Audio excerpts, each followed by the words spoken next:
Caros irmãos e irmãs, a festa de São Pedro e São Paulo pode ser uma ocasião privilegiada para aprofundar o nosso ser igreja. Pertencemos à comunidade dos seguidores e seguidoras de Jesus, prolongando seu modo de ser e de viver. Ele iniciou um movimento de vida, por isso se distanciou de todo o poder e se preocupou especialmente das pessoas marginalizadas. Cercou-se de mulheres e homens dispostos a continuar o seu caminho, anunciando a mensagem do Reino de Deus. Proclamou as bem-aventuranças como modo de viver. Denunciou as opressões e injustiças, tornando realidade a salvação do Deus Pai e Mãe através das suas curas. No relato do Evangelho deste domingo, nós percebemos que foi importante para Jesus saber o que as pessoas pensavam dele. Mas é possível que isso tenha sido apenas uma introdução para a segunda pergunta, que foi dirigida aos próprios discípulos. De modo particular, a Jesus lhe interessava não tanto saber o que os outros sabiam ou pensavam dele, mas o que ele significava para eles, depois de um bom tempo de convivência.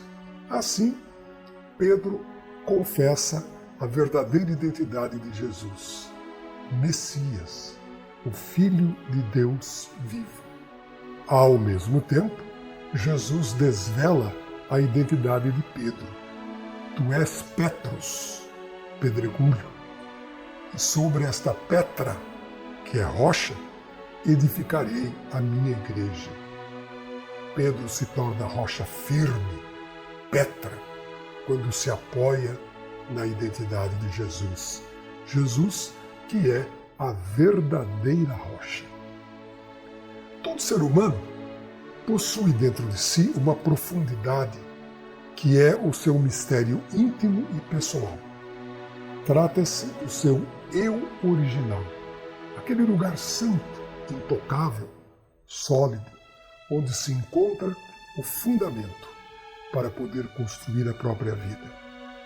É aqui onde a pessoa encontra a sua identidade pessoal. Trata-se do coração, da dimensão mais verdadeira de si, da sede das decisões vitais, lugar das riquezas pessoais, onde ela vive o melhor de si mesma, onde se encontram os dinamismos do seu crescimento, de onde parte as suas aspirações e os desejos fundamentais, onde percebe as dimensões do absoluto e do infinito da sua vida. A pergunta de Jesus, dirigida a Simão Pedro, deve ter uma profunda ressonância em todos nós. Aqui, o decisivo não é o quanto sabemos dele, nem de outras doutrinas ou teorias sobre ele, nem qual é a sua teologia sobre ele. Para Jesus, lhe interessa mais o significado, o sentido de sua vida em nossas vidas. Muitas vezes, a própria comunidade cristã está muito mais preocupada com a ortodoxia doutrinal e não se empenha em revestir-se da vida de Jesus. Há mais condenações doutrinais que condenações de falta de vivências. É preciso mais evangelho e menos doutrina. Essas são palavras do Papa Francisco. A fé implica ideias e doutrinas, mas a fé não é crer em doutrinas, é crer em alguém, e crer em alguém que seja o centro de nossas vidas, em alguém que inspira as nossas vidas, em alguém que dê sentido ao que fazemos e como fazemos. Começamos a ser cristãos quando nos deixamos impactar pela pessoa de Jesus e decidimos seguir seus passos e viver como ele viveu. Podemos saber muita teologia sobre Jesus e ter uma vivência dele muito pobre. O que importa é o Jesus vida e na vida. Todos estamos seguros de que Jesus é o centro de nossas vidas, mas não nos atrevemos a nos questionar por dentro. Com isso, nosso seguimento vai se esvaziando e se tornando pura normatividade. Para aprofundar nossa fé em Jesus, é preciso nos perguntar constantemente por ela. Que significado ele tem em nossas vidas? Que implicações tem no nosso cotidiano o modo de ser e de viver de Jesus? Porque não basta dizer que cremos nele.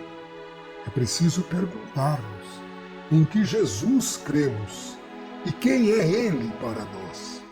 Tal pergunta nos conduz a uma identificação com o estilo de vida dele. Afinal, somos seguidores de uma pessoa e não seguidores de uma religião, de uma determinada igreja, de doutrinas, de ritos. No entanto, a verdadeira comunidade cristã é aquela que se deixa conduzir pelo Espírito do ressuscitado, soprado sobre cada um dos seus seguidores e seguidoras. Ela é o ambiente propício para personalizar a fé e vivê-la como convocação e corresponsabilidade com os outros. Ela é um espaço privilegiado para reforçar os laços de verdadeira amizade interna e externa.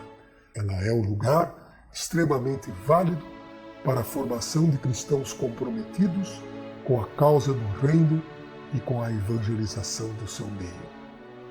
O Papa Francisco vem pedindo insistentemente à Igreja sua conversão sinodal. Muitos nem sabem o que isso significa. Outros resistem a qualquer mudança. Mas, na realidade, estamos vivendo uma mudança de época favorável à conversão sinodal, uma mudança urgente. Sinodal significa caminhar com. A Igreja é sinodal porque a totalidade dos seus membros, todos e todas, caminham uns com os outros, muito unidos. Todos e todas são iguais em seu valor, sua dignidade, são ativos e participativos. Isso implica ter uma capacidade de escuta mútua, ativar um espírito de discernimento, tomar decisões buscando o bem de todos. O cristão deve estar imbuído de mentalidade profundamente eclesial, de maneira que o seu sentir, pensar, falar e agir entre em sintonia com o sentir, pensar, falar e agir da grande comunidade cristã. Assim seja.